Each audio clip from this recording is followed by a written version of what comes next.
ഈശോ മിശിഹായ്ക്ക് സ്തുതിയായിരിക്കട്ടെ. പ്രിയ സഹോദര സഹോദരി, നിനക്ക് നല്ലൊരു ദിവസം നേരിയ ഈശോ നിൻ്റെ ജീവിതത്തെ സമർത്ഥമായിട്ട് അനുഗ്രഹിക്കട്ടെ. ഒരിക്കലും രണ്ട് അന്ധന്മാർ ഈശോയുടെ മുമ്പിൽ നിലവിളിക്കുകയാണ്, ദാവീദിന്റെ പുത്രനായ ഈശോയെ ഞങ്ങളിൽ കനിയണമേ. ഈശോ അവരോട് ഇപ്രകാരം ഒരു ചോദ്യം ചോദിക്കുകയാണ്. വിശുദ്ധ മത്തായി അറിയിച്ച സുവിശേഷം 9-ാം അധ്യായം 28-ാം വചനത്തിൻ്റെ അവസാന ഭാഗം. യേശു അവരോട് ചോദിച്ചു, എനിക്കിത് ചെയ്യാൻ കഴിയുമെന്ന് നിങ്ങൾ വിശ്വസിക്കുന്നുവോ?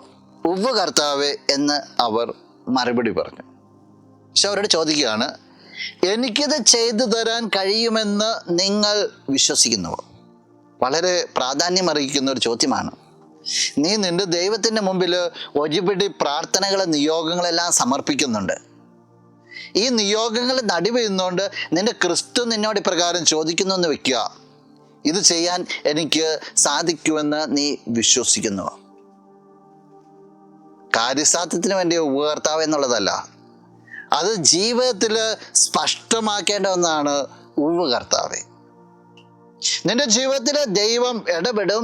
നീ വിശ്വസിക്കുകയാണെങ്കിൽ നിന്റെ ജീവിത പ്രതിസന്ധികളിൽ എൻ്റെ ദൈവം എന്നെ കൈവിടത്തില്ല, എൻ്റെ ദൈവം എൻ്റെ പ്രതിസന്ധികളിൽ എന്നോടൊപ്പം ഉണ്ടായിരിക്കും, എൻ്റെ ദൈവം തീർച്ചയായിട്ടും കടന്നു വരും. നീ വിശ്വസിക്കണം, ഉറച്ചു വിശ്വസിക്കണം. പ്രാർത്ഥിക്കുമ്പോൾ ചിലപ്പോൾ പെട്ടെന്ന് ഉത്തരം കിട്ടിയില്ല എന്ന് വരില്ല. ചിലപ്പോൾ ദൈവത്തിൻ്റെതായ സമയമെടുക്കും.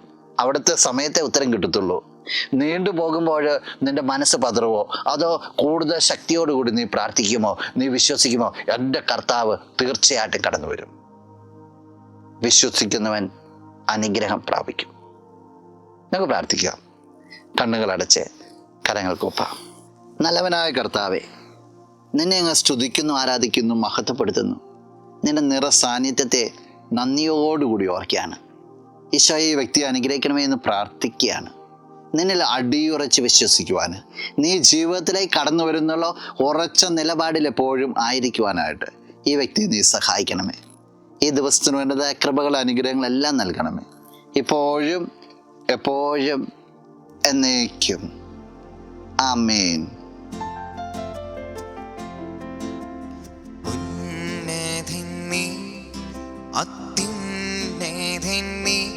അങ്ങേ പോലൊരു